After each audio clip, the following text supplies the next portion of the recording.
running out of time in this building because we sold this building to pay for that building. Right. And April 5th, we have to be out of here. So we're in a classic crunch kind of situation. We need a couple $100,000 now, but right here where we're at, we're running out of time, we're running out of money, and it's going to be quite something to see, but it's not going to happen unless we can come up with the money to pay the builder. So imagine, if you will, starting a project 30 years ago, only to have a pandemic nearly pull it away from you. That's what happened to the Pinball Hall of Fame here in Las Vegas, Nevada, a registered 501c3 not-for-profit that for years and years was down on East Tropicana Avenue. So you go on the strip, you're in front of the Tropicana, you go away from the mountains, and eventually you'll get there. The museum opened in 2009, but its curator and owner, Tim Arnold, started the project way back in 1990 by selling things like pinball repair guides on VHS cassette tape. This is a long time before YouTube, kids. They wanted to always move to bigger digs, and eventually they did, about a mile away. The ultimate upgrade, though, was somewhere where tourists from all over the world who have a love for pinball and vintage arcade machines could come in and enjoy things. And now the project's nearly bankrupt. It's a horrible side effect and byproduct of this pandemic we're in. The building that it's moving to sits behind us here, and they're in some dire times. So I thought it would be good and maybe helpful to come and show you guys the existing Pinball Hall of Fame, talk to Mr. Arnold about what their goals are and what their timelines are like, because they really literally are on the brink of having everything taken away, and this project and everything that they've worked for 31 years go away. It's kind of nuts. How's it going, everybody? My name's Steven. I'm not leaving Las Vegas. I'm a Vegas blogger. I hope you guys would like, share, subscribe, hit the bell for future notifications if it's your first time watching the channel, or leave us a comment below. Do you have a love for old pinball machines? I certainly do. I won't bore you with the details in this intro, but I used to play them all the time with my mother and my brother, and I wasn't a pinball wizard. There wasn't a twist, as Elton John once sang, but it was something from my youth, so I thought I would show you this. If you guys want to support the channel, make sure you check out VegasFaceMask.com, the only two that you'll ever need. The wife makes these and sends them out directly to you. And if you want to support the project, there'll definitely be links to their GoFundMe. Let's go down to the existing Pinball Hall of Fame, take a look at what the future plans are and what kind of circumstances they're in, and show you guys a really important part of Las Vegas history, and history of the world for that matter, because pinball was huge everywhere. It's on the brink of falling away from us forever. Action.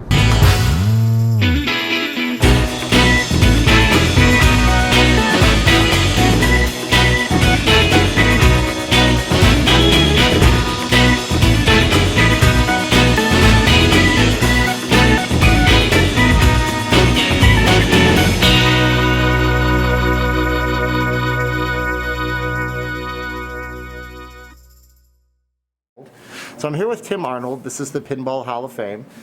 Tim, how are you today? Doing fine and well. Good. So Tim, tell me about the Pinball Hall of Fame, and when did you start this? I read, and I put in the intro, that it was around 1990, but what's your journey to come to Las Vegas? Did it start here in Las Vegas? I started in the pinball thing in '69, and I've been doing it ever since. I ran arcades in Michigan from '76 through 1990. Then I decided I didn't like the violent video games. I just liked the old ding ding ding pinball machines. So I loaded up all the games we had stuck in a warehouse, loaded them up in trucks, moved them out to Las Vegas, figuring I'd open up a pinball museum. Las Vegas is the ideal town because there's a lot of tourists here. Right. You can't do this with locals because the locals would get tired of it after a couple of years and then just never come back. Right. So moved it all out here, put it in a rental building down the street from here next to a movie theater. Ran that for 4 years, moved it here into this building on Tropicana in 2006. 2006. And now we're moving again to the Strip, hopefully within the next 90 days. And that's kind of why I'm here talking about this today, is because we're running out of money. Right. We've got a big problem that the COVID thing, the government kept us shut completely, no income at all, not a nickel, for 12 weeks. And even since then, we've been only allowed to go to 25 or 50% of our capacity. So people want to wait outside the door to get in, and we can't serve any more than 50 people here. So we've altogether, we're about $500,000 back.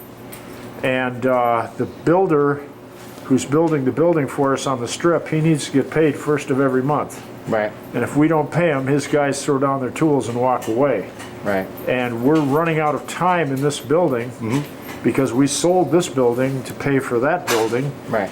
And April 5th, we have to be out of here. So we're in a classic crunch kind of situation. We need a couple $100,000 now. So we're asking the public, if you enjoy this, if you think it's a good thing, if you've had fun here in the past, or if you agree with our charitable mission, do the GoFundMe thing.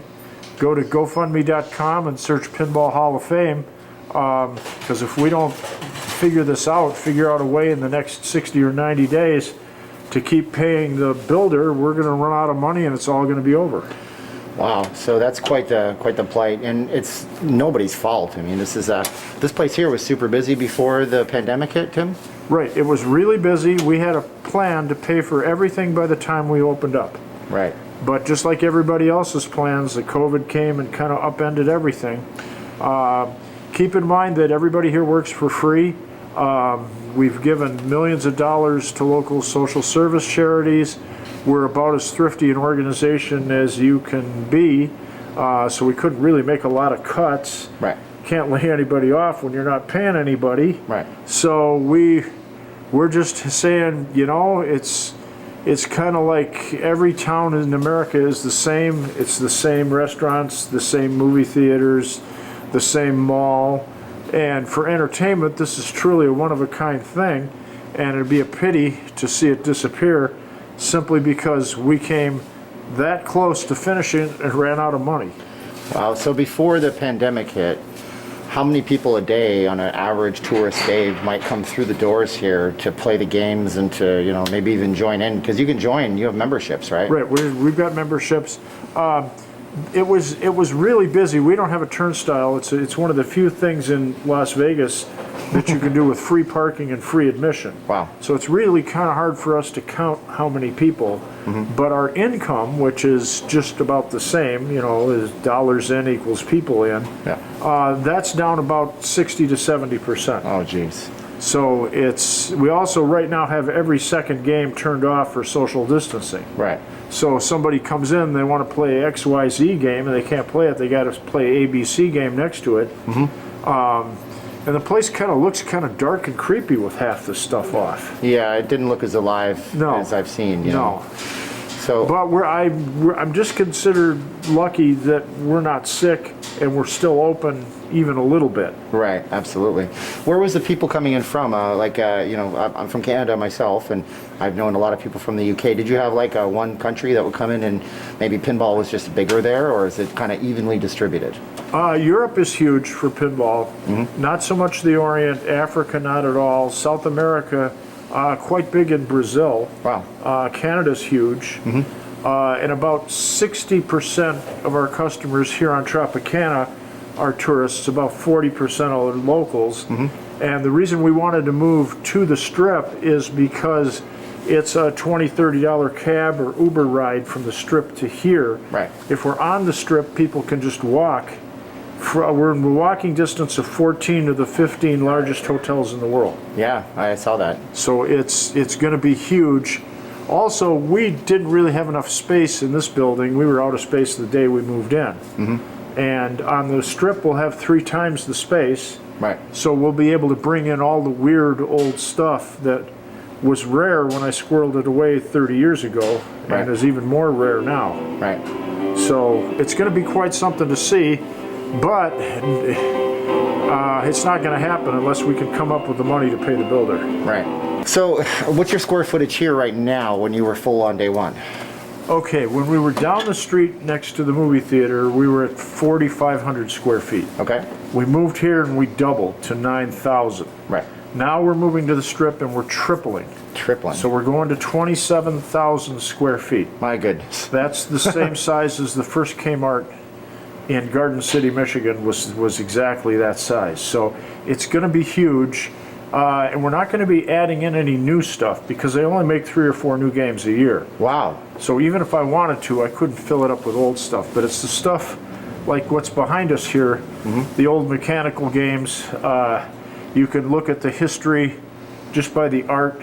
You know, sometimes women are wearing dresses and men are wearing hats. Well, that's a 50s game. Okay. If the women on the back glass are wearing miniskirts, that's a 60s game. Right. So if it's War in Space, that's an 80s game. Right. So it's really interesting to see, and if you spend any time in here, you begin to realize that each game is completely different. Right. They all look the same. They're just boxes full of wires, but the strategy is different, the rewards and the risks are different, and of course the art is different. Right. And again, this project goes back 30, 40, 50 years ago. We were buying this stuff. It was rare then. It's even rarer now. Wow. And so you're hoping to preserve all that with the GoFundMe. Yep. And right now the GoFundMe is sitting at about $116,000 out of $200,000 goal. Is Right. that the ultimate goal? If you hit $200,000, are you not worried about the date in April? Well, yeah, that kind of gets us there. Okay. We moved a few things around and we cut a couple things here and there that we could, and I think we can just barely get out and get it open for $200,000. So that's where we're kind of at. And all contributions are tax deductible because we are a legal not-for-profit. Okay. And if you want to help out, please. I mean, now is the time, because if we don't pull this thing together in the next 60 days, all these games are going out on the street and it's done. So Tim, if someone's in Vegas and they just saw this, you know, they didn't even know that you were here, or they knew you were here, I have no idea how to get there. How do they get here from, you know, the Strip? We'll make it easy. Say Tropicana and Mandalay Bay's across the street. How do they get down here? Well, if you're coming to the current place on Tropicana, you just come east on Tropicana, the numbers get larger. When you get to 1610, there we are. We're 3.2 miles east of the MGM. So it's quite a walk. You probably take a cab or an Uber. When we get on the Strip, we're going to be right next to the famous Las Vegas sign. We showed them at the intro. You got the best like foot traffic in the world down there, don't you? Right. Yeah. We're right next to the world's largest Harley-Davidson dealership. We're right across the street from the 4th largest convention center in the world. There's more hotel rooms at Tropicana and the Strip than there is anywhere in the world. 5,000 rooms just in the MGM. Yeah. So we're really hoping that we'll do well there, but we'll never know unless we can get over this hump. That's true. And if you guys are coming down here and, you know, Uber, Lyft, taxis, you can also take the bus. You know, there's a bus that runs down Tropicana East. It's a couple of dollars, $5, I think $8 for an all-day pass. Just make sure you wear your mask and everything like that. And, you know, Tim, I want to thank you for giving us the opportunity to come here before you've even opened the doors for the day. You know, the machines are off right now because you want to conserve energy overnight, folks. You don't just leave these vintage machines on buzzing all day, because things happen when you leave them on unnecessarily too. But you know, we're gonna keep an eye on you, Tim, and I hope that this gets shared, and I hope that you guys share the heck out of this. If you can't afford to do anything with it, then I totally understand. The economy is a mess for a lot of folks. Share this with somebody else that might just appreciate a piece of history that's right now contained solely in Las Vegas. You're accredited. You guys are a 501c3. Yep. Anything you do is a write-off. Since 2006. Yeah, since 2006. Tim, thank you so much. We can't shake hands anymore, so we do the elbow bumps. Guys, like, share, subscribe this video. Share it with somebody. This is Tim Arnold. He's the curator, founder, head honcho, man in charge here at the Pinball Hall of Fame. Help them out, guys, because we might lose a piece of Las Vegas. Now's the time of the video, Tim. I always say 3, 2, 1, click at the end. Okay. But you want to say it with me? Oh, yeah. I'm going to say 3, 2, 1, click. So I'm going to point at the camera and say 3, 2, 1, click.